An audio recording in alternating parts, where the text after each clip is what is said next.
പന്തായം എന്ന് പറയുന്നത് 2 എക്സ്പീരിയൻസ് ഉള്ള വെടിക്കെട്ടുകാർ കണ്ടെത്തിയിട്ട് അവരൊരു ലിസ്റ്റ് ഉണ്ടാക്കും. വെടിക്കെട്ടുകാർ അത് രണ്ട് കൂട്ടരും കൂടെ തമ്മിൽ ആലോചിച്ച് തീരുമാനം എടുത്തിട്ട് വെടിക്കെട്ട് അഡ്വാൻസ് വാങ്ങി. ജഡ്ജസ് ഉണ്ടാകും. ആ ജഡ്ജസ് മാർക്കിട്ട് വിജയിക്കുന്ന ആളിനാണ് ഓരോ ഘട്ടം.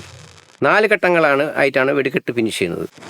ആ 1-ാം ഘട്ടം പടക്കവും പെരുക്കവും എന്ന് പറയും. അത് പടക്കം, ഓലപ്പടക്കം, ഗുണ്ടുകളും അതിന് വിവിധ കളറുകളെല്ലാം കൂടെ ചേർത്ത് ഇണക്കിക്കൊണ്ടായിരിക്കും 1-ാം ഘട്ടം ഫിനിഷ് ചെയ്യുന്നത്.